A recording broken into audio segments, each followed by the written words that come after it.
Friday the 30th from 11 to 12:15. And this one is going to be all about how to win back 10 hours in your week. So this is going to be the systems lab. So register for that one, as you guys know. Scan the QR code to register, and then as long as you're registered, you will get a recording of the training.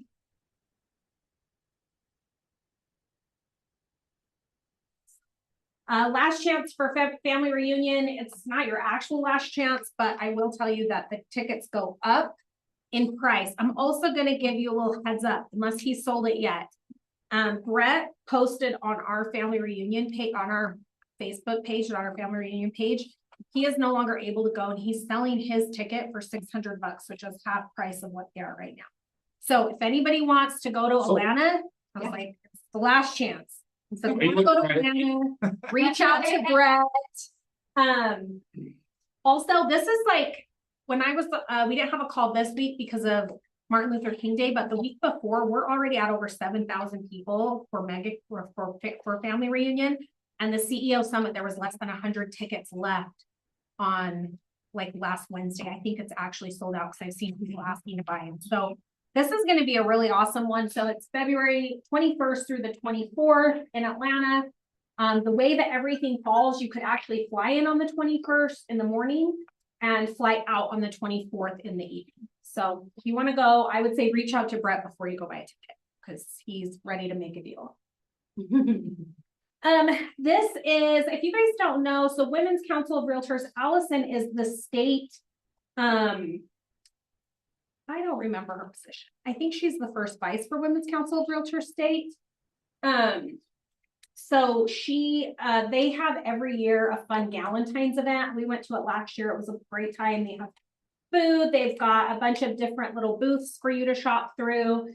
And Women's Council is an organization near and dear to my heart because that is where I started my leadership journey. So if anybody's interested, you can scan the QR code to sign up. It is February 6th from 6 to 9, and it's $47. Wants and needs. Who's got new listings that they want to talk about that they did not write on? That I will write on for you. I've got one. It's Allison's listing. It's in Syracuse. 3-bed, 3-bath, 2,700 square feet.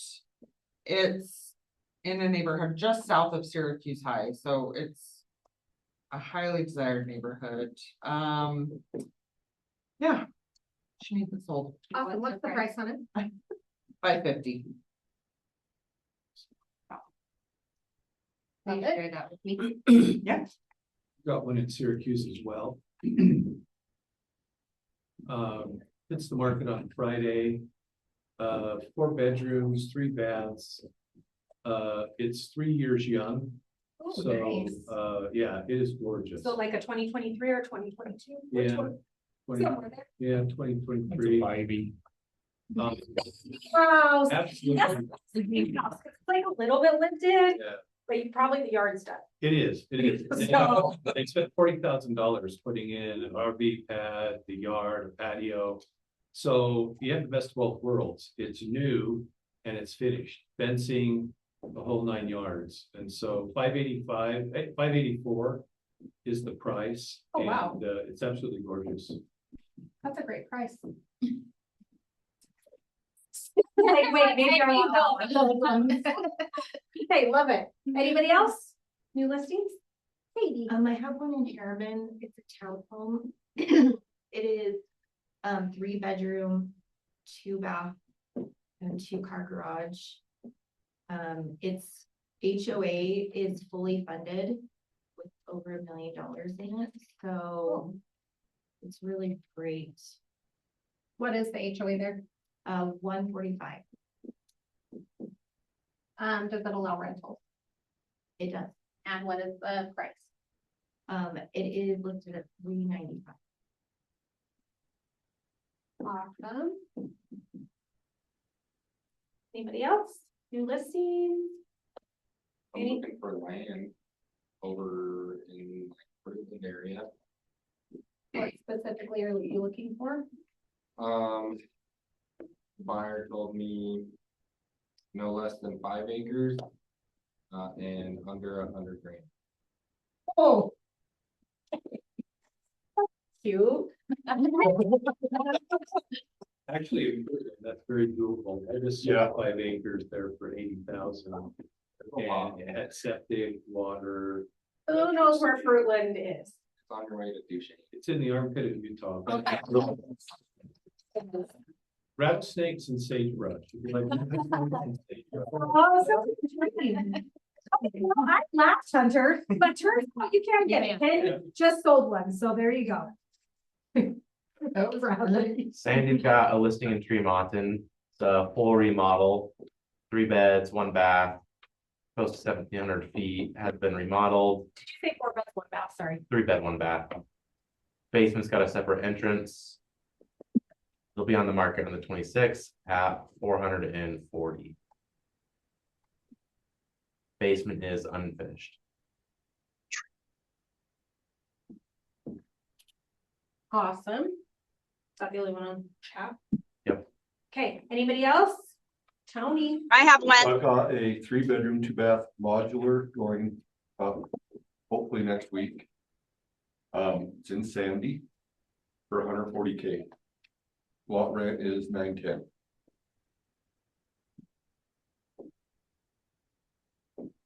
Awesome. What was the mobile home information again? It's modular. Oh, modular, sorry. That's, It's 3-bedroom, 2-bathroom in Sandy. Rent is 140,000. And they're asking 140,000. The rent's actually 910, Brandy. Right. Tony said rent's 140,000 and the price is 140,000. yeah, I thought, Brandy. yeah, I was assuming that was, There on some of them. They are getting pretty high, but not quite that high. Brandy, did you have one you want to talk about? yes, but I think Marcia, did she speak up before me? It doesn't matter. Go ahead. No, I can probably wait on mine till next week. Okay, so I'm just gonna say, ooh, wait to be surprised. Because I already wrote your name. Now we want to know. Oh, well, I mean, I can tell you, it's just being remodeled by Sean and his crew, so props to him. Hopefully it'll be finished this week and we can have pictures next week. It's in Taylorsville. It's a 5-bed, 3-bath. It has full kitchen downstairs and upstairs, laundry up and down.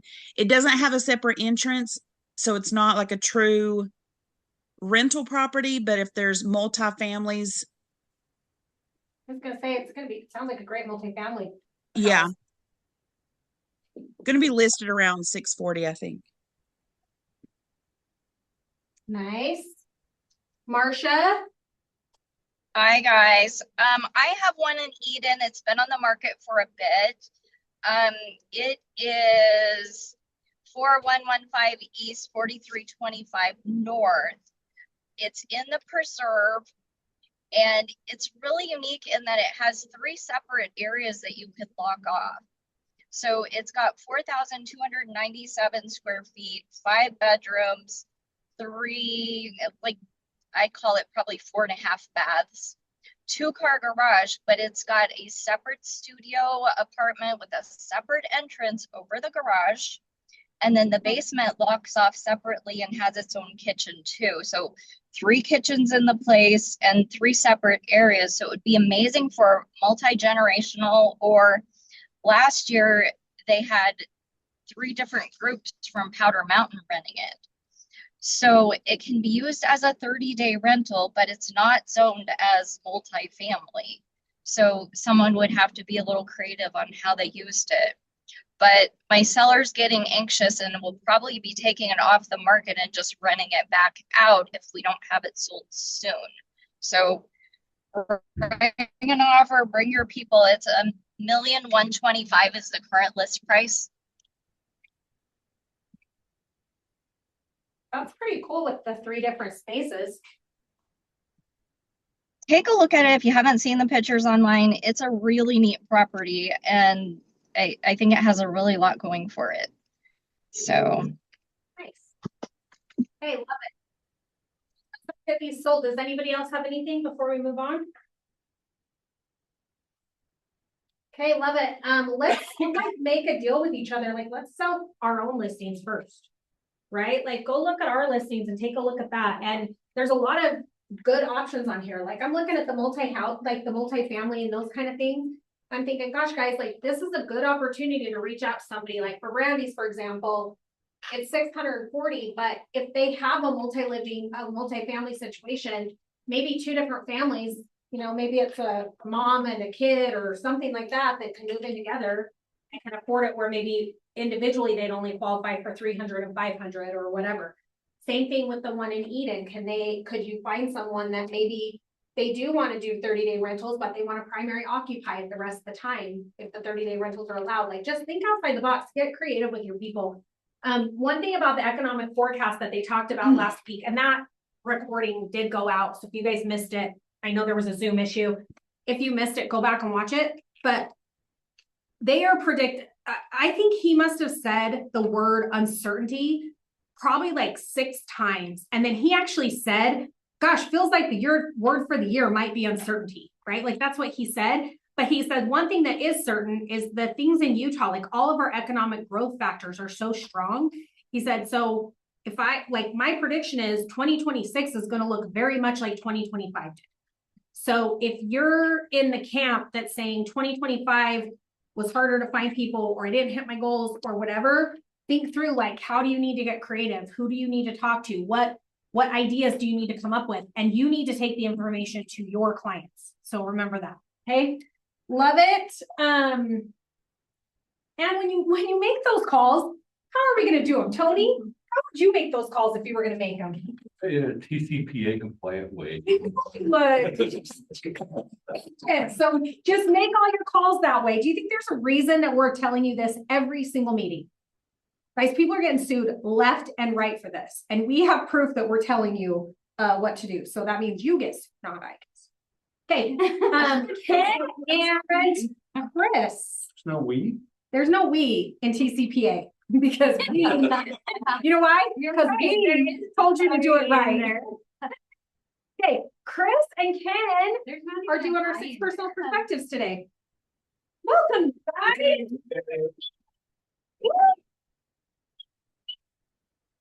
Hey, speak. Hi, everybody. Speech. Let's do that. How's everyone today? So good, so great. Good, good. Everybody noticed my new Stanley Cup? Love it. My old standby favorite huge plastic cup got vetoed recently, so now I'm looking at this. We'll just upgrade his life and save him from microplastics. Yeah. Was it a basic white girl that got you the Stanley from Starbucks? No, I'm not sure what that means, but no. It's a thing. It's a thing. All right. Hold your base. Who was here last week for 6 personal perspectives? Any other hands? Cool. So some of us, what we want to do today is we want to just sort of continue the conversation, right, from where we left off last time. I'm going to spend just a minute and review, sort of catch people up who weren't here last week. And then we're going to launch into a couple more of the steps, right? So who knows what 6 personal perspectives are, actually? Well, certainly the ones who were here last week. Somebody other than Rusty. My daughter class last week, that's why I should be one of you guys. 820 is one of them. Okay. Well, I'm not so much listing them, but just in general, yeah. So just to understand the 6 personal perspectives, this is something that came out many, many years ago with Gary Keller, right? He sort of did a study, was trying to figure out what made people successful. That was sort of his whole goal. He went around and conducted, a fairly serious process of trying to talk to people who were high performers across a lot of different industries. And this is sort of something that he found. He says, when you interview the very top people, sorry, let me actually do this. There you go. When you interview the very top people and ask what their biggest challenge is, invariably, they'll tell you that it's mindset, that keeping it strong, focused, and positive amid the many challenges they encounter every day. That's the hard part. Anybody resonate with that? little bit, huh, right? It's easy to get down, or it's easy to sort of lose your way. It's easy to get bored or to stagnate or to feel like, oh, something's got to happen to change things up. So he continued the study, and it was basically to ask the question, what is it that differentiates those who achieve at these highest levels from those who don't seem to accomplish much, right? And right now, everybody's thinking in their brain, I'm on that spectrum somewhere. Like I'm a high accomplisher, a low accomplisher. We're judging ourselves and asking questions. The good news is that no matter where you are on that, there's huge opportunity to actually change behaviors, right? Identify how you're approaching your business, your life, adopt the right type of mindset and the right type of skills to actually move your life into a much higher performing level. So what he discovered was this, that it was a combination of mindset, attitudes, and your approach to life. Mindset, attitudes, and your approach to life. One of the things he called out is that life is an inside to outside experience. Does that sound right? Yeah, our quality of life goes up as we sort of focus internally as opposed to just the external things in the world. Often if we chase the external things in the world, we're sort of hollow on the inside, right? He also called out and just said, you know, the best achievers, and this is something he found just across the board as he did this study, the best achievers are those who really work to protect their mindset. In other words, it's not a one-time thing, right? It's inside to out, but it's inside to out every day, every hour of every day. It's a consistent kind of a thing.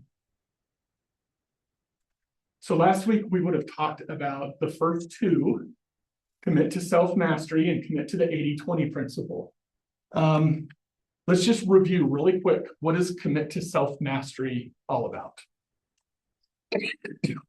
Doing your best every day. Okay. Keep working on it if you don't want to. Okay. What do you think of when you hear the term self-mastery? Does that sort of fly by the seat of your pants? Yes. Like monkeys. Not so much, right? Some of the very specific things that are called out and probably would have been taught last week, that this is really about developing your knowledge, your skills, your habits, right? And being determined that you're the master of your outcomes, right? You are committed at such a level that you're going to be the master of what happens. It's not going to happen by default to you, okay? What about the 80-20? Everybody's got to know what that is. Yep. Who's got some info? This side of the room, raise your hand if you know what the 80-20 rule is. 20% of the work that kind of covers the 80% of like what you're gonna actually, like the 20% is gonna take over the 80%. Yeah. It's like the most important focus. Yeah, 20% of your effort generates like 80% of your outcome, right? We talk about it a lot here as 20% of your effort is like your most important thing to focus on, right? We call them big rocks. We talk about that a lot. Why do we think this principle exists? Like, what's the background of this? Because you are trying to do eat the whole elephant per se. You can't eat the whole elephant at one time, but if you take chunks at it, then you can enrich. Yeah, that's actually a really great analogy, right? Sometimes the tasks ahead of us just look enormous. It is that veritable elephant, right? Just sitting there and it's like, I don't know how to do all of this. But as we look through and evaluate the activities, the challenges that we have, the steps that need to be taken to accomplish things, there is a pretty consistent pattern, right? That some things surface to the top. Some things are more important than other things, right? So one of the things we do as a staff is every morning when we have our huddle, we call it, where all of us as staff are on Zoom or in person, we sit, and one of the things we wrap the meeting up with is our big rocks. So what's the most important thing that we're going to focus on for that day? Gary Keller talks about the one thing a lot, right? So these are things that go hand in hand, right? What's the most important thing that we can focus on that'll actually have an impact and change our outcome, right? Okay, so that's a little bit of review. That's hopefully that catches people up to where we are right now. Sorry. Blow through these real quick. Okay. Hopefully, if you were here last week, you wrote down some goals that you had. These can be goals that are consistent with your business goals, with life goals. These can be goals that are, you know, I want to achieve certain results in my business, or I want to develop this or that, right? If you didn't write something down, as we're talking in about the next 90 seconds, just pull some of those things up in your mind that you have planned for 2026 and just jot them down. Okay, just write them down somewhere in front of you. Everybody at this point on January 20th, 2026 should have a pretty good sense of what our focus is for the year, right? We started that all the way back in November, and we've been honing in on it, developing it, you know, getting closer and closer. Everybody's talked about New Year's resolutions and everything else under the sun, right? We should be pretty focused on what's most important for us heading into this year. So get those up and in front of you.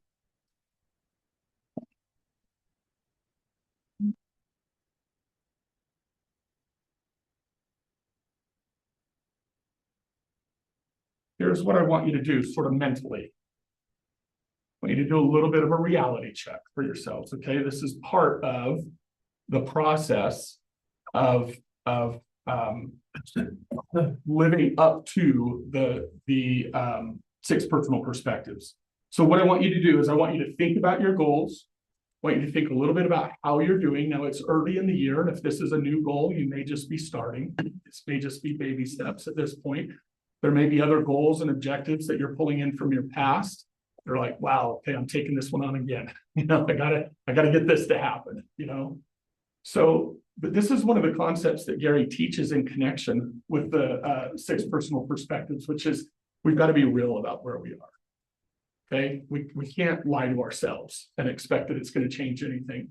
So what's your goal? How are you doing with your goal? How do you feel about your goal? What's the difference between how we're doing and how we feel about it? Justin, I know you were just about to raise your hand. Yeah, I actually was. I appreciate calling on me. Yes. Yeah, I mean, I can be doing really well on my goal and feel overwhelmed or feel like it's not worth it, or feel like I'm like, is this really even the goal that I want to have? Yeah. Or completely vice versa, right? Like I can be failing at my goal and feel like it's all right because I'm doing better in other parts. I think they're 2 separate. Does it seem important that we bring those into sync with each other? Yeah. Right? Otherwise, you probably have to question whether it's a goal that you're either serious about or whether it should be taken on, or maybe it needs to be reshaped or rethought a little bit. But if we've got a goal that we're killing and somehow we feel poorly about what we're doing with it, like it's still not having the impact we want, maybe there's something to think. So this is part of getting real with the goals that you have. Okay. I really like this question number 4 on here. What is your future going to look like if you don't achieve that goal? Kind of sobering, huh? Right? Can be anyway, right? If your goal is that I want to accomplish X financially this year, and if I don't accomplish X financially this year, then bad things happen on the back end of that. That can be a pretty important question. Can I share something on this? Absolutely, So, please. I have a new coach that I started with in, I don't know, maybe October, November. And we went through my goals, went through what we're doing, kind of the game plan, all those things. But then one thing I thought was really interesting is, you know, in Bold, when you write a letter to yourself and it's like celebration, you're so excited and you're like, yay, I did it. That was not the letter she had me write. She actually had me write a letter to my future self if we did not hit the goals and what that looked like. And how did that change the trajectory of my future? How did that change the trajectory of the Market Center? Like, it was really interesting because I've never had a coach. I mean, obviously the future, negative, present, past, whatever, all those things, but I've never had someone have you write a letter to yourself. We're at the end of, you know, we've gone 6 months in and we're not at my goal. What does that look like? And it was really an eye-opening exercise, frankly. What were some of the 'Cause I- initial feelings you had when you wrote it down? It felt gross, right? Because you start writing it and you're just like, and in your head, you're kind of like, well, I mean, I don't know. And so I start writing it, and then it just like goes deeper and deeper and deeper, right? Because it's not just about, like, when you think about you're not hitting your goals, it's not just about you. It's about all the other people that it affects too. Mm-hmm. And so it was an interesting exercise, and it didn't feel good, frankly. It felt pretty crappy, honestly, by the time it was done, to be like, man, that's a lot of different areas and things in my life that I work really hard for, that are like, honestly, that are all impacted in a negative way by not doing the activities and staying and keeping focused on the goals. So sorry, I don't know what is wrong with my throat right now. I think I swallowed down the wrong thing. No, I'm just like, so I would just suggest, like, if you need a little punch to your gut, that is something that if you're really honest with yourself and just start writing and like take the time to journal it out and really write a letter to yourself of like, good job, 1 year in the future self, you sucked and you didn't do it. Like, it's not just you that it impacts. It's your family. It's all the other people around you too. Thanks for sharing that, Rusty. I mean, honestly, if you don't feel a little something on the inside when you ask yourself, what will your future look like if you don't achieve your goals? You probably, again, don't have the right list of goals in front of you. So you need to have some skin in the game. You need to have some real investment in this. And there needs to be something, maybe on the line is too big of a word, but there needs to be something that you're measuring, something significant that is a real challenge you want to take on and move the ball forward with. So love that. Thank you, Leslie. Okay, so we are going to jump now to step 3, which is to move from E to P. So E, F, G, H, I. So you just, right, you just sort of troll through the alphabet and you're there, right? Pretty easy. Anybody know what E to P means? Anybody want to guess what E to P means? Other than Russie? Other than Justin? Steph, I hear you saying it. I know, it's referred into that word. That one word, Yeah, entrepreneurial. thank you, it's too purposeful. To purposeful, yeah. What does that even mean? Yeah. I see entrepreneur as like creative and like I'm just gonna make things up. And purposeful is more like the business owner. Like I have structure, I have a calendar, I have like systems and accountability and things. I love that. That's a really great way to think about that.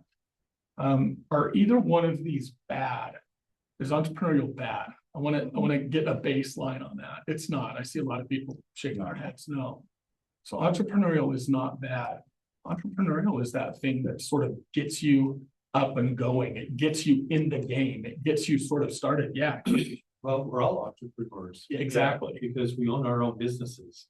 So by definition, we're all entrepreneurs. Yeah. It's how do we get from that beginning stage of having an idea to actually fruition Right. with that idea, becoming purposeful. I love that. Here's a good example that applies in the world of real estate, right? So, Tony, we're going to use you as an example, right? And I say to Tony on day 1, okay, go get on the phones. So Tony picks up the phone and he just starts with whatever Tony knows about making phone calls, right? And it sounds like, hey, want to buy a house or, you know, whatever. I mean, I don't know what words you said, but it's basically, this is my first phone call. Hi. I need some money. Money. You know. Okay. Now, Tony has been the most diligent person I've seen since he walked in this door in terms of trying to do all the right things. And I'm really genuine in saying that. He's a guy who stepped in and has committed himself to doing the things that are required to be done in this business. What I've seen in Tony's world is that he's now converting business. He's now doing business, right? Well, how did that happen? It didn't happen because he just stayed in a room by himself and kept making those phone calls, right? What happened to your ability to be on the phone and talk to people.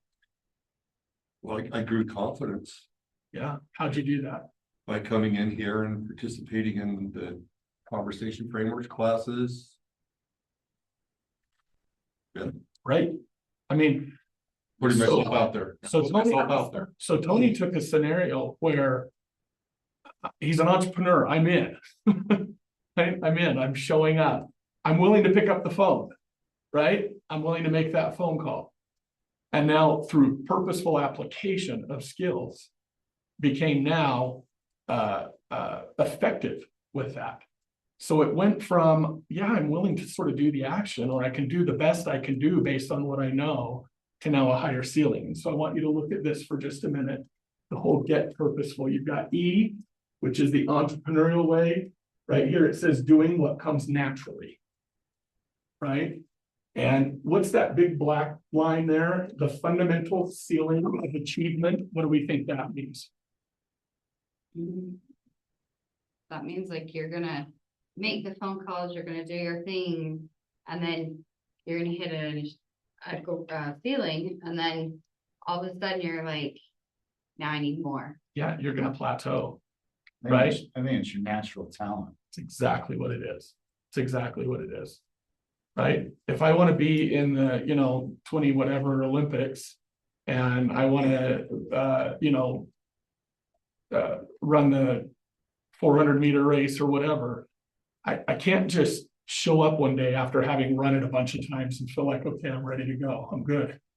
I mean, those people that get there and are achieving at the highest levels are people who actually understand the whole science behind everything they're doing. And they've put in the time and the energy that they're the best in the world. They become the best by virtue of the energy and the effort that they put in. So when you move from an entrepreneurial approach, which is just doing what comes naturally, you are going to hit that ceiling.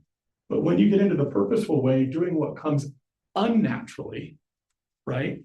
What happens? What's that little big explosion going up through the top of that line? Breaking through it. Yeah, you're absolutely breaking through. So this is how we knock down our own personal ceilings in life. And we all have them in everything. We all come into this world or into this job or into whatever we're doing with some version of a skill set that we can only take so far, right? So let's get into this a little bit deeper.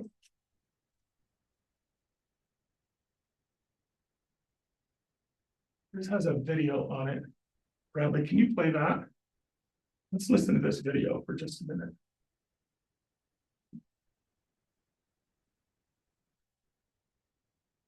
I think that link should be out. Oh, there you go.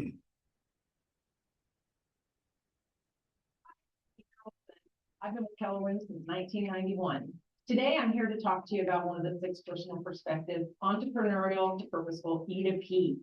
So entrepreneurial to purposeful is a way to describe it. Also, easy to painful. Sometimes that may make a little bit more sense in our business, right?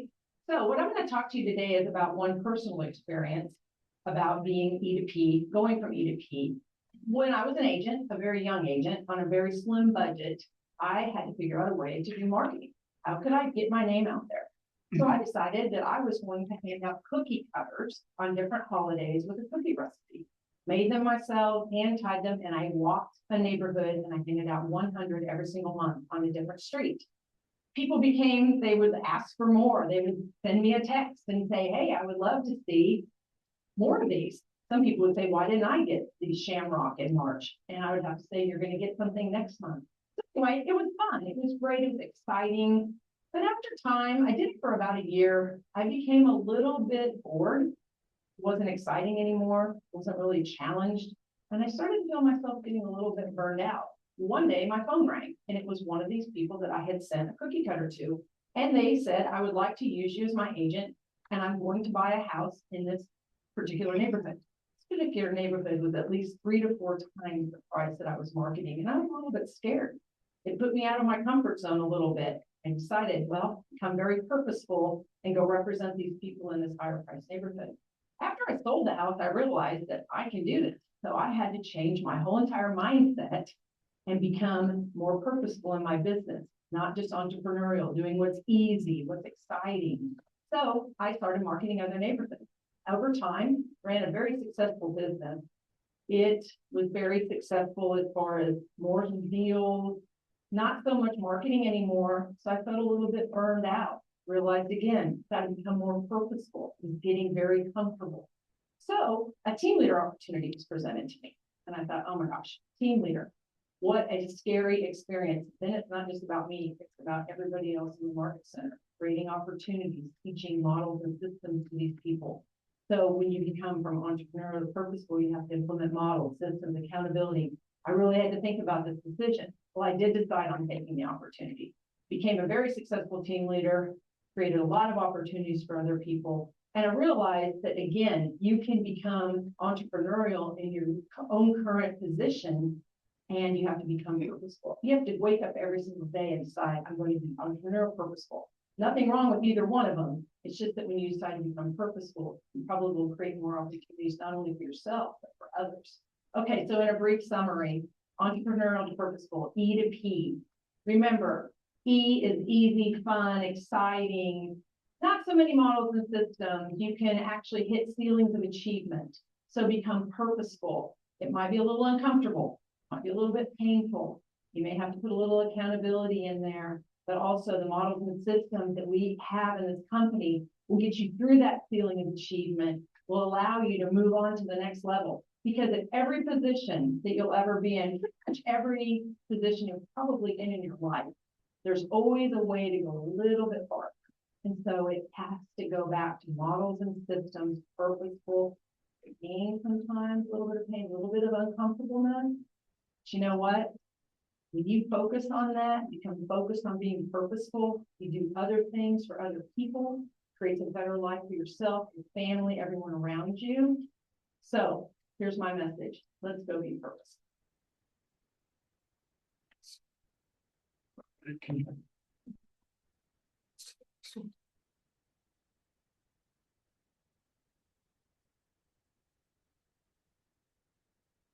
What do you guys think of that?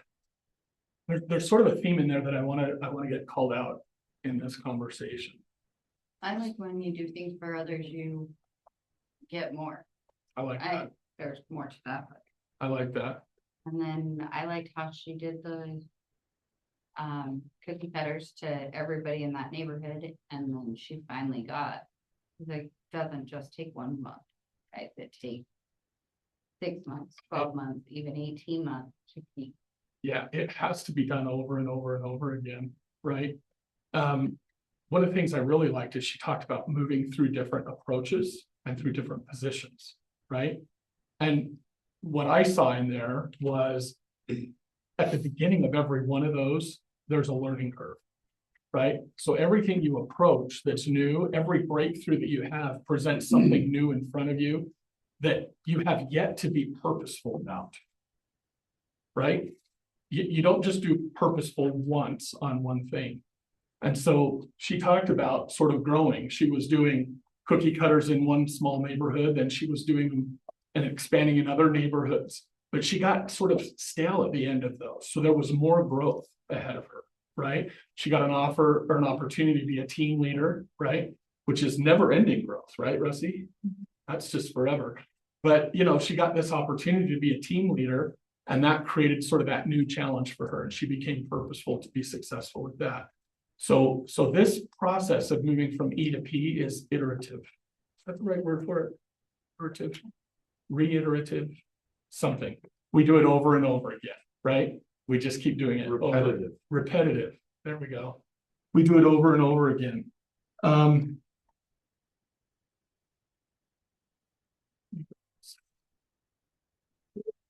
I think the final slide we're going to focus on here. So, couple of things, a couple of very specific steps to start that journey of moving from E to P. And this is a way to just sort of organize that process a little bit. Step one is to get focused. So we've talked about your goals. Hopefully you guys, wrote down a few, whether it was today or over the last few months, last week as we got into this. Just one example. Somebody give me one example of a top 20% type of activity that might be a goal. Sorry, Calling your SOI. calling your SOI. Okay, I'm not gonna ask for hands, but everybody inside needs to be asking themselves, are they calling their SOI on a purposeful, just absolutely systematic way, connecting with people and building those relationships out, right? Okay. Find strategic options, right? So we've got to ask, how can we actually do the thing that we're now trying to be purposeful about? Are there different or are there better ways, right? So if calling your SOI is the example, and the way that we're doing that is I wake up and I'm like, oh yeah, this will be an easy phone call. Right? Hey, okay, I did my call today, I did my calls, right? And I called my 3 favorite people. I don't know, maybe give yourself a check, but maybe reconsider, right? Maybe there's a little more effective way to do that. So here in the Market Center, we teach all the way up to, you can structure it within Command. You can build smart plans around it. It will tell you when to call, who to call. You can actually be strategic and thoughtful about it. And then honestly, from there, you set your time block, you open that up. I need to call boom, boom, boom. You can even have a script in there that tells you what to say.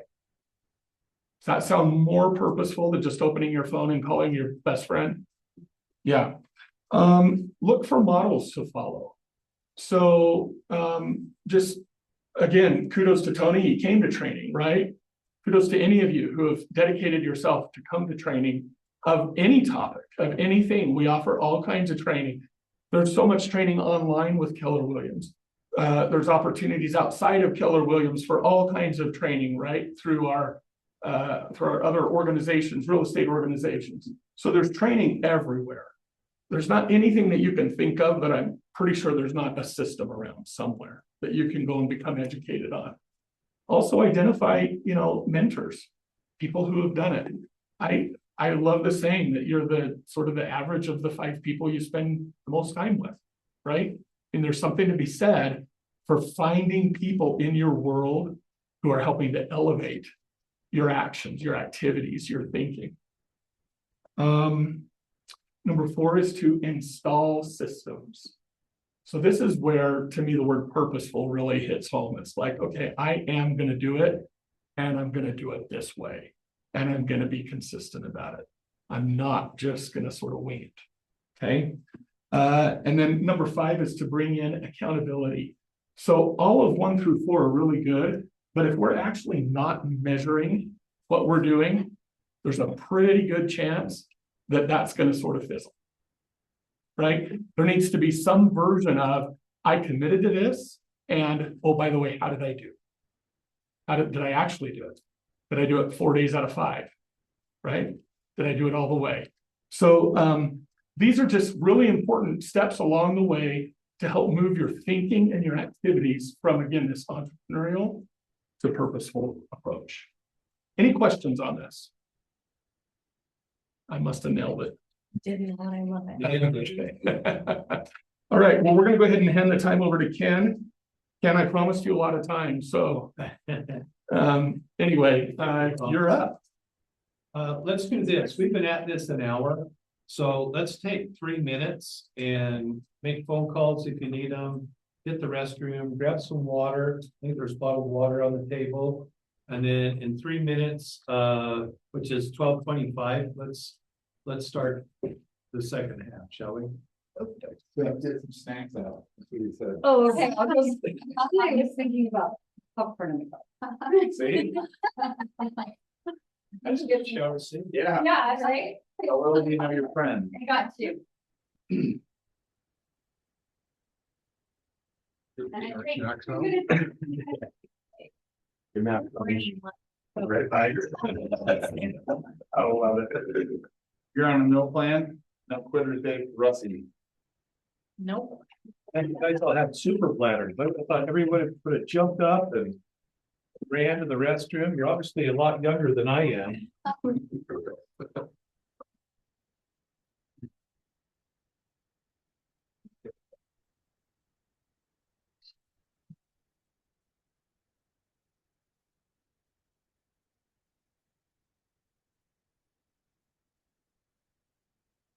People still on like holiday vacation or why are people not? I don't know. But that's what I'd like to know. I Facebook messaged you and I emailed you. I sent it to him already. Oh. So I'll let you know. I know tonight, I won't be playing, my nephew is being born. So, How exciting. yeah, yeah, Finishing being baked. yeah, yeah, he was supposed to come until Thursday, and because he's an I idea. get distracted. I know. You only got 2 minutes left. It makes it well. You say anything that's stuff.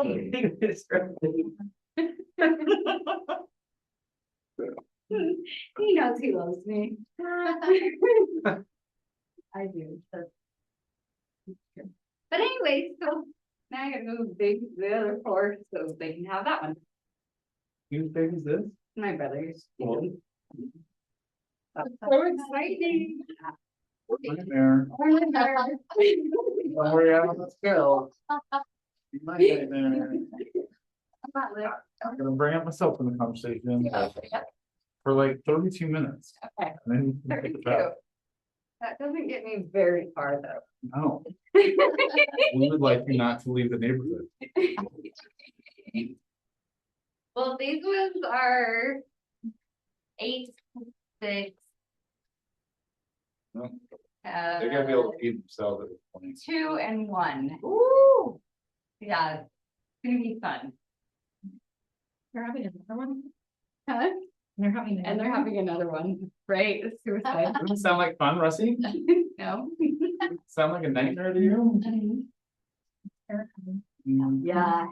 So I know it won't happen tonight, but I did send it to him already. So Friday tomorrow. After Friday tonight.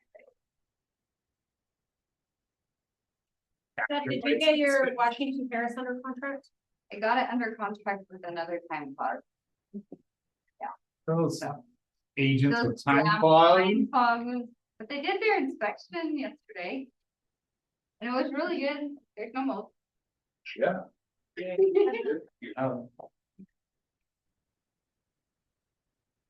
He gets done, Dustin.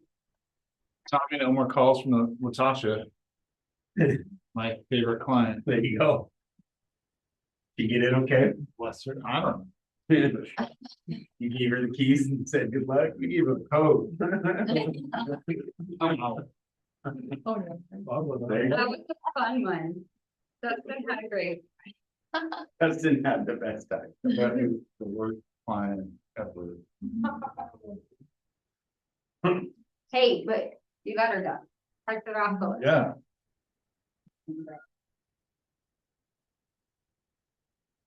And the day she closed, she was happy. Good. Good. All right, you guys didn't really move much. So you must be enthralled. The other day you want to get this over with, right? So we can get to lunch. Are we having lunch today? Yep. Sweet. That's my favorite part. Hey, how many of you guys got up this morning and pitched yourself because you realized you were gonna go do real estate today? Anybody? I figuratively do every morning. I get up and I'm just so grateful for the opportunity to be in real estate, where my income and my daily activities are not regulated or set by anybody else. I can be entrepreneurial in what I do each day and be purposeful in what I do. And how much money I make is up to me. Is it easy? No, it's probably one of the hardest professions out there because of everything that you need to learn. And very honestly, the state of Utah, when you get your license, doesn't prepare you to sell real estate. They don't, and they acknowledge that. They teach you how to stay out of jail, is what they teach you, but they don't teach you how to fill out a rep sheet. They don't teach you how to fill out an addendum, how to fill out a clause or any kind of a document for your client. That's all up to your broker. So we're so lucky we have a broker like Sean and the staff here that help us do that help us perfect our skills. So right now we're going to talk about step 4 out of step 6, which is being learning based is the foundation of your action plan. So a learning based individual is an individual who has made the decision to use effective learning as the foundation piece to their action plan to develop their life. So obviously, as we go throughout life, it doesn't matter whether we're talking about whatever we're doing, even our daily life as being a father, a mother, a son, a daughter, that requires us to learn things that help us in each of those tasks. And it's the same in real estate. Actually, I believe that the better husband or wife that you become, or the better daughter or son you become, the better realtor you become. And a lot of times we have to do that through mentoring, like it said in step 4 on the previous program. Go to trainings, have a mentor in this business, have a mentor in life, have a coach. Those that are really successful in this business are coached. How many people have a coach in the business? Those are some of the most successful, or will be some of the most successful people in the business, because on a weekly basis, they're fine-tuning their skills, and they're checking in and being held accountable for their actions. So then we saw this prior. So there's two kinds of people in the world, according to Gary Keller. There's those that learn for learning's sake, and there's those that learn for doing's sake. In other words, do you guys understand the difference between those two? There's people who learn just to learn, and then there's people who learn because they want to know what they need to do in order to become more successful. So that's the difference between learning for learning's sake and learning for doing's sake, is taking what we learn and saying, how can I implement what I just learned to become a better father, a better husband, a better son, be better in life? Because once you're a better person, then that helps you become a better realtor. We have a saying in the business that says, who do you have to become in order to be successful in this business? Who do you have to become in order to achieve your goals in real estate, in order to make the kind of money that you want to make? And so this whole process of learning and doing is a process of becoming. Who do you have to become? What kind of a person do you have to become? Okay. So we have two kinds of people. We have ignorance-based. I know what I know, and I'll ignore everything else. Okay. So we have people who are resistant to learning, and then we have people who are open to learning, and they say, I know what I know, and there is more to know. Okay. So what camp are you in? Are you in the ignorance-based camp, or are you in the learning-based camp? Hopefully we're all in the learning-based camp. And I think you are, because you're here today, right? Those that are in the ignorance-based camp are not here today. Not all of them. Some couldn't be here because of scheduling or whatever, but you're here. You're making an effort. You're saying, I want to learn. I want to know what I need to do. How many of you are new in the business, like under a year? It's about half the class, so that's great. Okay, and there again, we have a ceiling. We have a ceiling in our business, and the way we break through that ceiling under the learning base is by learning what we need to do to be enlightened inside of our souls, be enlightened people, and to be productive outside.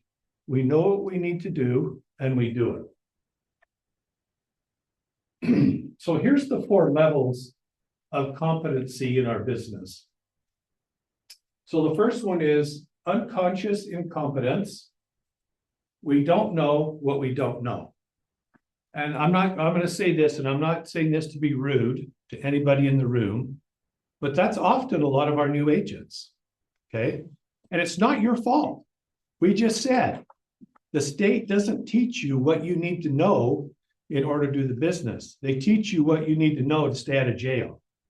So just out of default, by the way the system is, a lot of us fall into category 1 when we start in the business. So what's the remedy to number 1? Knowledge. That's the step we have to take to get to phase 2. And phase 2 is conscious incompetence. we now know what we don't know. And some of you have probably been licensed long enough now that you're kind of feeling that way. Gosh, they didn't teach me that in school. I don't know how to do that. I'm intimidated. That's scary. You know, and sometimes we would get to the point where we're intimidated so much that we're paralyzed with fear. We're paralyzed to pick up the phone. We're paralyzed to go to the appointment because we know that we don't know. Okay. That's not a dangerous place to function. The dangerous place to function for you and for Sean and everybody else is the first one, where we don't know what we don't know. Okay. So as long as we continue progressing down this continuum of knowledge, we're going to be okay. So you guys are in the right place. So number 2, conscious incompetence. I don't know that. There's things that I'm lacking and I know that. So I'm going to fix it. I'm going to go to trainings. I'm going to go to class. I'm going to read. I'm going to mentor. Maybe you want to start doing open houses. There's been a lot of agents in our brokerage that have become cappers on this wall, which means they have a 6-figure income by strictly doing open houses and doing them right. We have a playbook for that, how to do an open house right. And there's people in our office that will mentor you. This is a great branch for that. When I first started in the business, I started with Wortley Better Homes and Gardens 35 years ago in 1991. And my first day, I went, back then there wasn't all this fancy technology and the internet. I had to take my forms from the real estate school and I had to go to the board of realtors, and then I had to drive over to the state, and I had to go clear across town and take my paperwork everywhere I needed to in order to get licensed. It wasn't one-stop shopping like it is now and online. And I finally did all that and I was so excited. And I went to my office, and they had a big office with 80 agents in Bountiful. And they had a computer room. They call it the floor room, where there was like 14 computers where agents could go and get on the computer and do their work. So I walk in the room and there was one computer available. So I go over and I sit down at the computer that was available. Mind you, there's 13 other agents in this room. And I sit down to log on my computer, and I couldn't get my password and username to work. So I tried it again, couldn't get it to work. Tried it a third time, couldn't get it to work. So I leaned over to the guy next to me and I said, "Hey, I'm new here at the brokerage." So I got my hand. "I'm Ken Averett. Nice to meet you." I said, "Hey, I can't seem to get my username and password to work. Could you help me? Could you show me what I'm doing wrong?" He said, "Are you kidding me? You're a competitor of mine. Why would I help you get on the computer and do your business?" And I was absolutely shocked. I was floored. You And weren't Keller Williams, that's. Yeah. I looked over him, and there's 13 heads kind of listening to what was being said. And as soon as he said that, they all went back to work. So I had to get up, had to go to the front, get the receptionist, the office help to come back and show me how to get on the computer. So I tell you that story because that doesn't happen here at Keller Williams. You can ask any agent at this brokerage at any time how to do something or how to help you, and they're willing to do that because our philosophy here is that a rising tide floats all boats. So the better I do, the better you're going to do, the better you do, the better you're going to do. So there's a real spirit of cooperation and sharing here at this brokerage. So it's a very refreshing thing. So how do we get from conscious incompetence, we know what we don't know, to level 3, which is conscious competence? Now we know. Now we're comfortable with our skill set and our knowledge. Not that we know everything, because I've been in the business 35 years and I've done probably 1,500 transactions, and I still don't know everything there is to know. Probably the only person in this room that does is Sean. That would be my bet. If you've ever called Sean, he just is quiet unless you talk. Yeah. And then he's like, "You don't like I just want a better answer." He doesn't have a magic wand, just so you know. Yeah, no, he doesn't. But what he does has is Does. He has about the same level of experience that I have, but I think he also has a more varied level of experience being a principal broker for more years than I have. And so he's seen things and dealt with things that I probably haven't dealt But with. here's the thing is we don't know everything, but we do know who to ask when we get stumped, if you will. Yeah, yeah. We have attorneys that we can call, and we don't. I learn something every week. I would also say, like, when you're talking to yourself and you're trying to figure it out, I went to Sean's office many times and he just looked at me and he goes, so you just answered your own question? I went, okay. So, no, yes, we can bounce things off of each other, but don't put yourself down because you probably have. Yeah. And there's no such thing as a stupid question. If there was, I would be guilty with that quite often. Me too. Okay, but there's not. We don't look at it that way because we would rather you ask us a question or confirm an answer. It's just like you said, a lot of times you figured it out. You have an idea because a lot of it is common sense, right? It's either this or that, and it's pretty obvious often that it's not that, so it should be this. So just even to get that confirmation. My mother used to say that an ounce of prevention is worth a pound of cure. And that's true in this business. Ounce of prevention meaning take a little action, a little effort to find out the correct answer if you don't know it before you do something that's going to be wrong. And then it takes a lot more to correct. Everything's correctable in this business. We're not brain surgeons. Somebody's not going to die on the table. Everything's fixable. Unfortunately, sometimes it takes money to fix it. So let's not do that. Okay. All right. So number 3 is conscious competence. We now have an idea as to what we know and what we don't know. So that is a very safe place to function from. And then where we want to ultimately end up, and the thing that gets us there is by creating habits. Habits of consistency get us from level 3 to level 4. Because once you have the knowledge of the business and a knowledge of what you need to do, now you form daily, weekly, and monthly habits around that knowledge. Okay, now you know what you need to do on a daily basis. What am I going to do to prospect, build my business? You're not in the real estate business. You're in the prospecting business. You're in the lead generation business. Often business does not fall on our laps. The longer you're in the business, once you've been in the business 3 or 4 years, yes, that starts to happen because you get repeat clients that come to you and ask you to help them again. That's the gravy that's on the potatoes, not the standard. You can't wait for that to happen. That's a bonus. So you have to figure out how am I going to prospect every day to feed my pipeline of business. And people fall out, people fall in. I mentioned last week, I was listing a house in Centerville, fell through. I haven't listed, but they decided they didn't want to sell because we went out and started looking at houses and they can't afford what they need to right now, but we'll get them there eventually. So stuff happens, you just have to say, not now, but it will eventually happen, okay? So, but the way we get from 3 to 4 is by creating habits. Conscious competence is now we just do it without even thinking about it. That's where you want to get in your business, is you want to get to a point where you know how to do what you need to do, and it's just a habit. You get up every morning and you know what your daily routine is going to be. You know that prospecting for 1 or 2 hours a day, however you decide to do that, is going to feed your pipeline.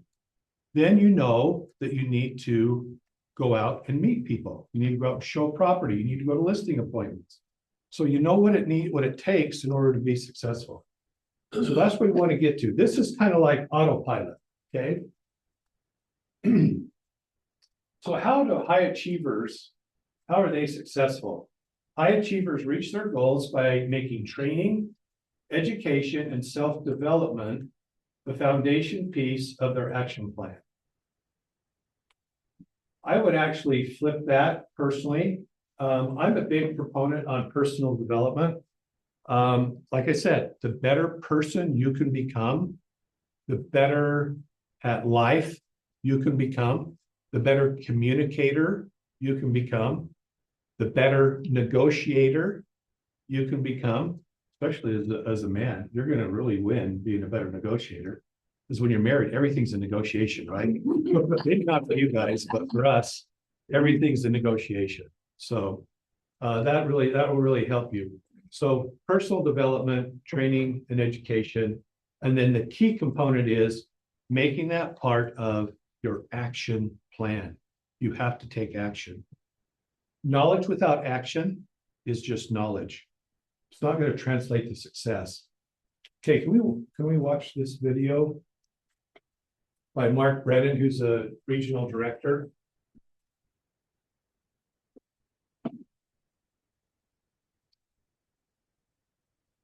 Hi, my name is Mark Brennan, and I'm super excited to be with you today to talk about one of the 6 personal perspectives. That perspective may be learning based. See, for some of us, we go and we learn for learning's sake, or you can choose to learn for doing so. My journey started back in April of 2003. 3 days into my time with KW, I ventured to Detroit, Michigan to hear Dave Jenks do a presentation on a newly issued book for taking their real estate. Dave that day did this little jingle, and I've never forgotten it. It really became foundational and began to catapult me on my path to this company. And that was my success in real estate is in direct proportion to the number of people that they think of real estate. For the first 20 years of my professional career, I have to tell you,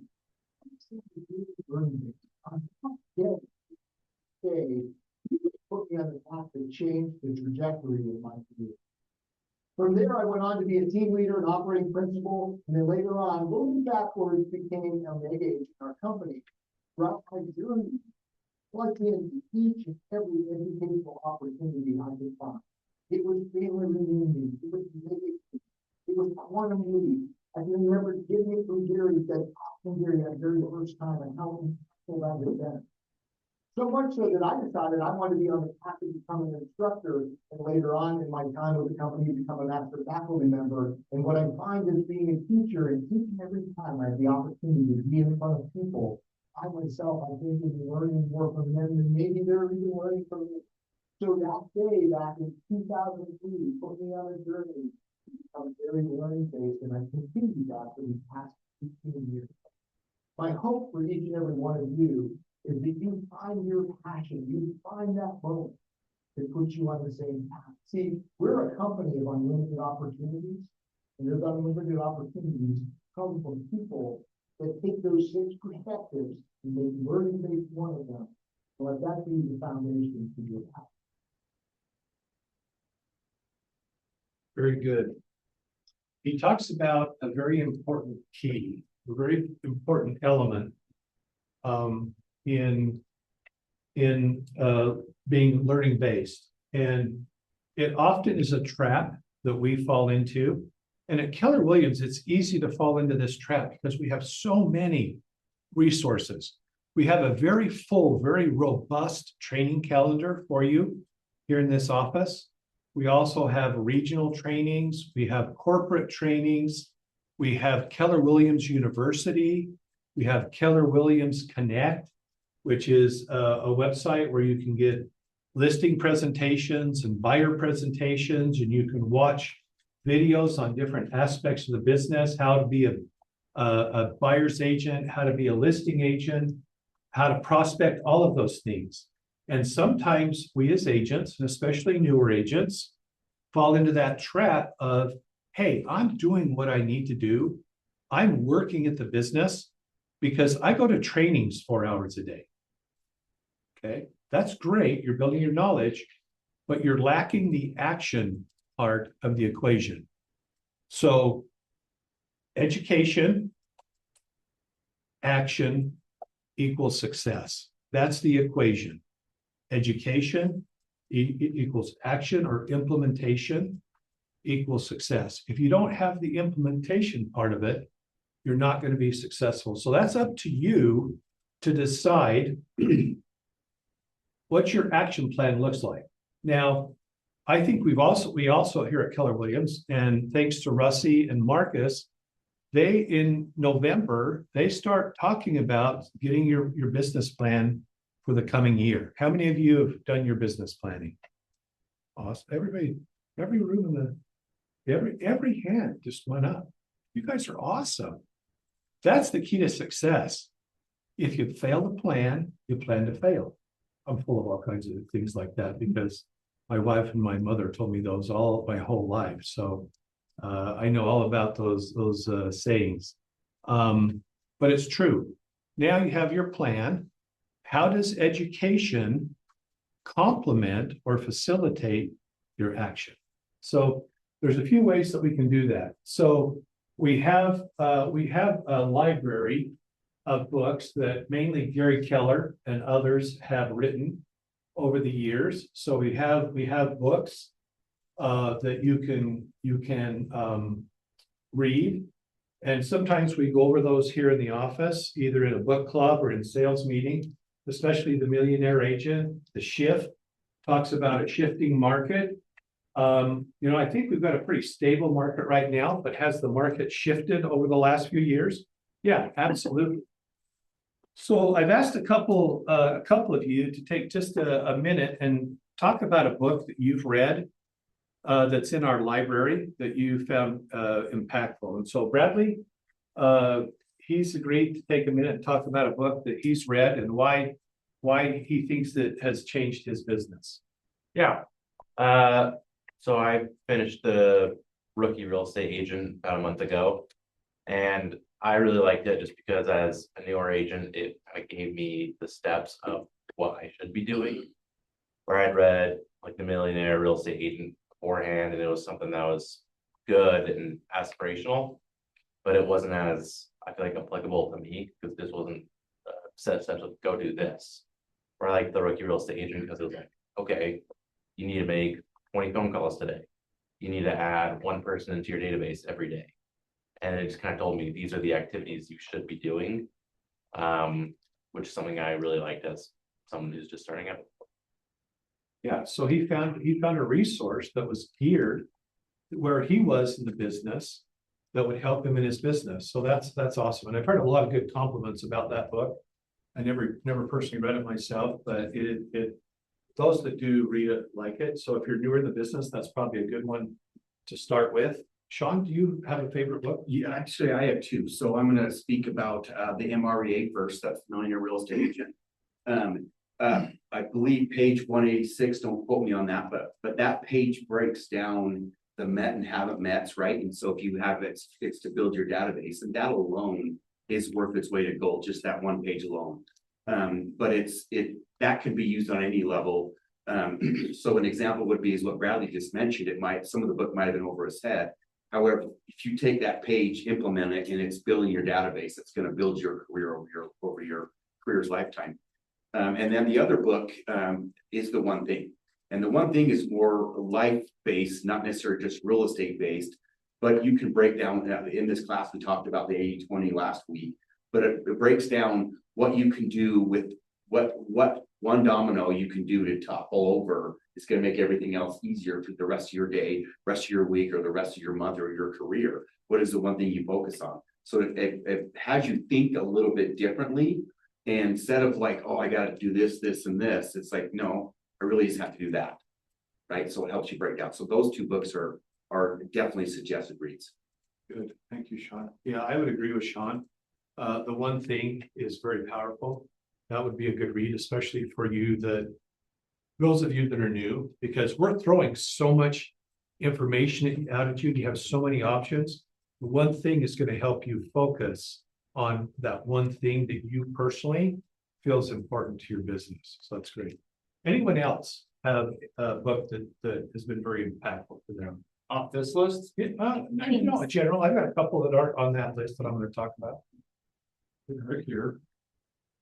Oh, yeah, it's a great one. Go Giver, Leader. Huge deal how it talks about being real, your leadership, your real person. Who's the author of that? It is Bob Berg and John David Mann. The original, The Go-Giver, is incredible too. And that one just takes it into a leadership. Justin, did you have something you wanted to? We talked about mindset earlier. One book that I've read multiple times. David Goggins has written a couple good books. Like Can't Hurt Me. It's probably one of my favorite about when you think that you're at capacity, or you think that you don't know who he is. He's done all these amazing things. Wow, that he can push his body past. So every time you think, oh, I've done the best I can, he's like, no, you haven't. So I listened to that book. I've read it a handful of times. It's David Goggins is the guy, and it's Can't Hurt Me, and his other book is something else, but Google David. yeah, David Goggins. Goggins. You'll find. Okay. Anyone else? Exactly what to say is another good one. Exactly what to say. And they've got flashcards and, I was just thinking that one too. yep, that one's a really good one. Anyone else? I have a couple here that aren't on that list that I think are really good reads, especially for newer agents. So John Maxwell, Failing Forward. I think in this business and in life in general, we really become discouraged when we fail. We had a bad phone call, we had a bad door knock, we had a bad experience with a buyer's appointment or a listing appointment. So it's often easy to become discouraged. And I just want to read just a paragraph out of this book.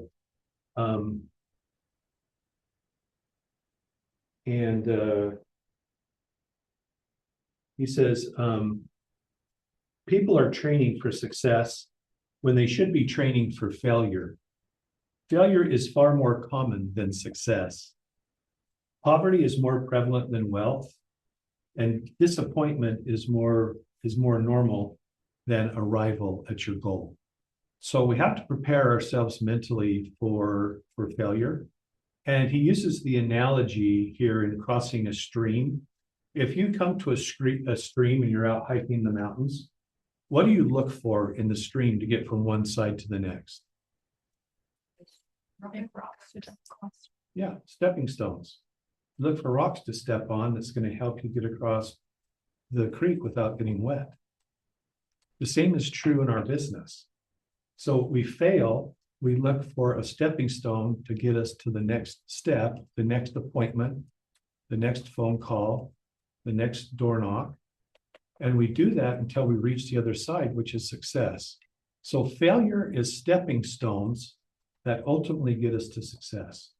And all of us experience it. There isn't anybody that's ever done this business or any kind of a sales job that hasn't had failure. It's how you deal with the failure psychologically and physically that makes the difference. So take the failure and take it as a jumping off point to the next stepping stone to ultimately get you across to the other side, which is success. The other book that I think is a definite read for new agents is Versatile Selling. Versatile Selling is a book that talks about the 4 personality types. All of us have a personality type, and it's broken into 4 categories. There's drivers, which they call reds, and drivers are people who are very driven. They're very goal-oriented. They lack some social skills in a lot of places. They're all about winning. They're all about succeeding. There's expressives, which are people who are, just like it says, very expressive with their emotions. They like people. They're very social people. They're yellows. Amiables, people who just want to get along with everybody. They're peacemakers, peacekeepers, those kinds of things. And then there's analyticals. Analyticals are people who really want to evaluate things logically, and everything in their world has to make sense logically. Now, can we deal with all of those different personality types in the same way? No. One case in point, you're going to a listing appointment, you have an opportunity to list a property. And the homeowner is a driver. Someone who has to win, someone that has to be right. Ultimate goal is to win, be successful, and they want too much for their home. Are you going to convince them that their home is overpriced? What do you think? You gonna convince them? I'm not gonna convince them, but I'm gonna show. I'm gonna use my data to show them what it's gonna look like. Yeah, and you hope that they're a little analytical too. And so they go along with what you're saying, but chances are they probably won't. They want to start where they want to start. So you have to make a business decision. Are you going to list the house for that price? Or are you going to walk away? I tell people when I go on listing appointments, I don't list homes. I sell homes. And in order for me to sell homes, I have to list them appropriately at the right price.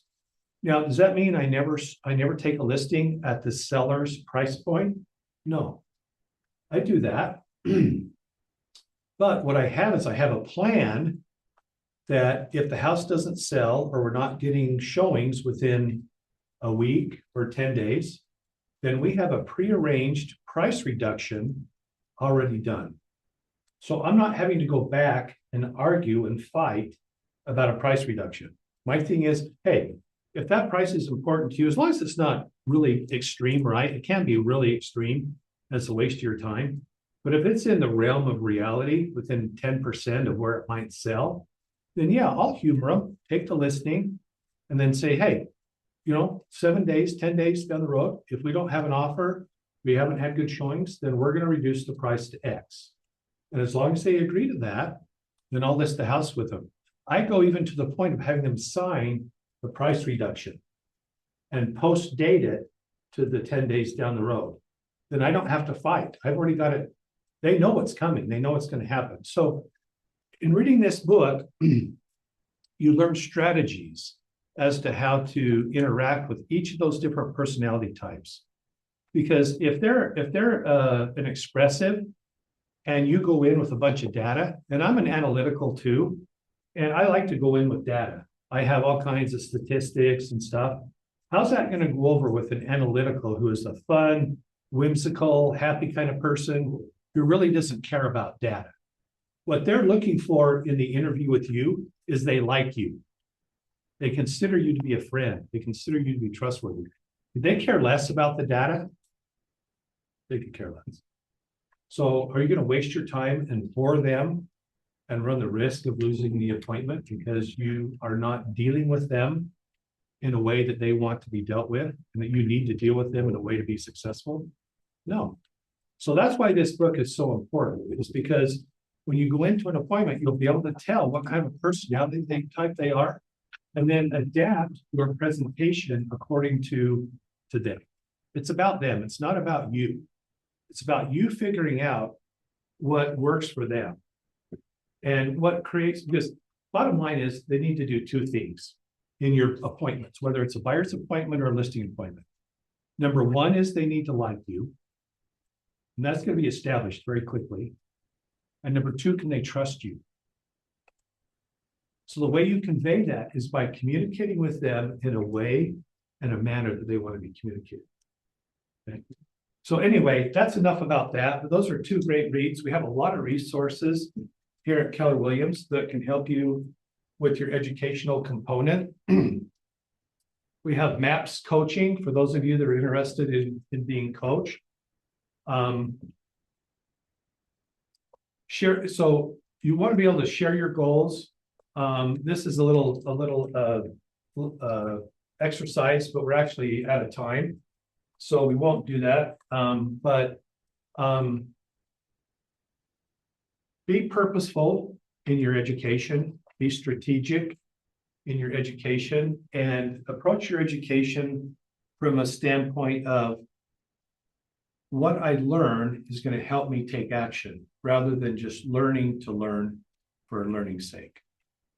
And if you do that, you'll have great success. Thanks for your time. And I think lunch is here and our lunch sponsor. So Ta-da! Heidi.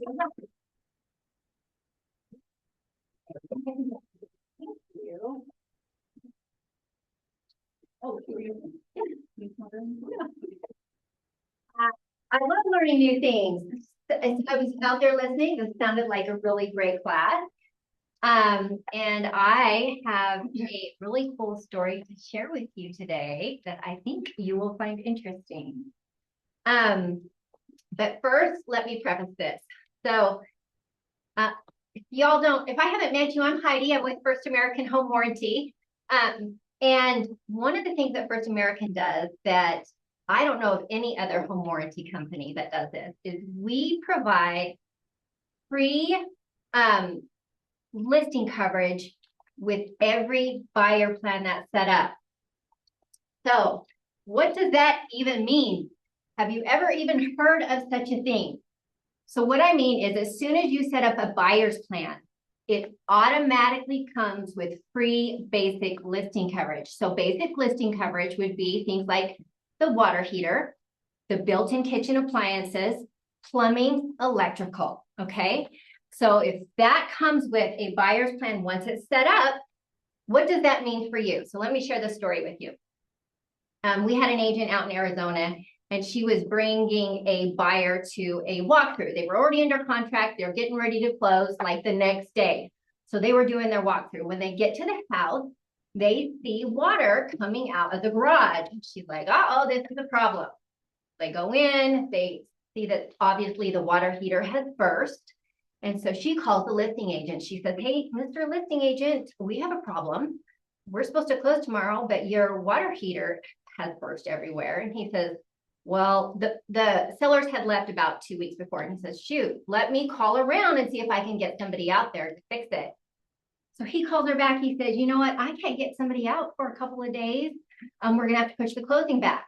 Buyer's agent says, no, we cannot push the closing back. Our buyer has a rate lock. We have issues. Buyer has to close tomorrow.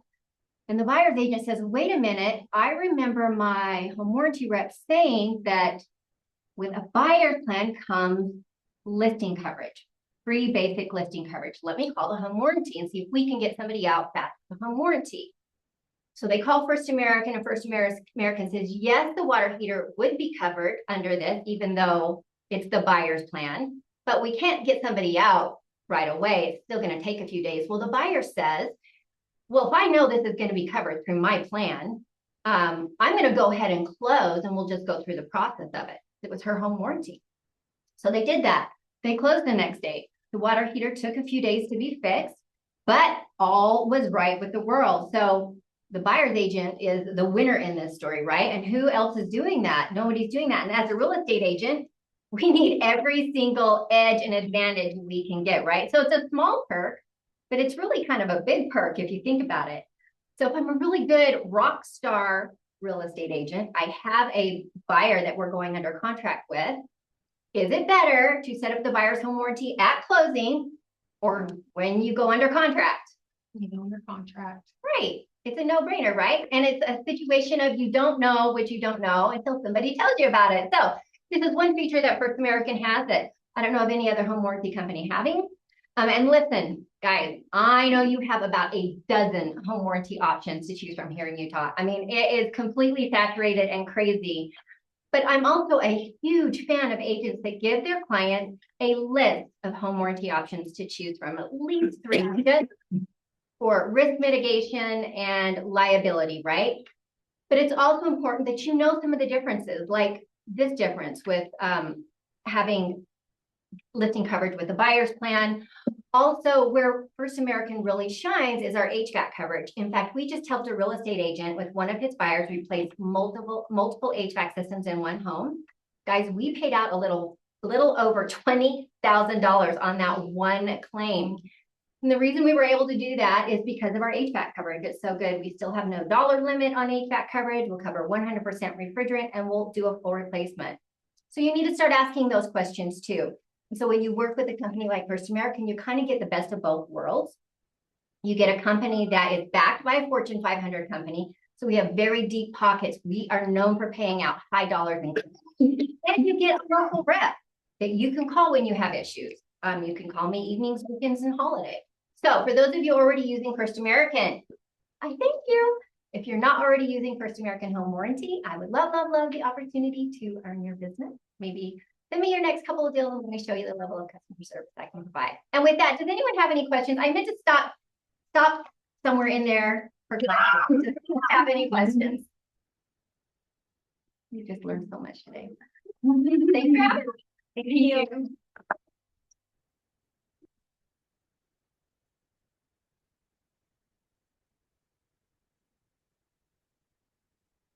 Lunch is ready, right? Sweet. Yeah.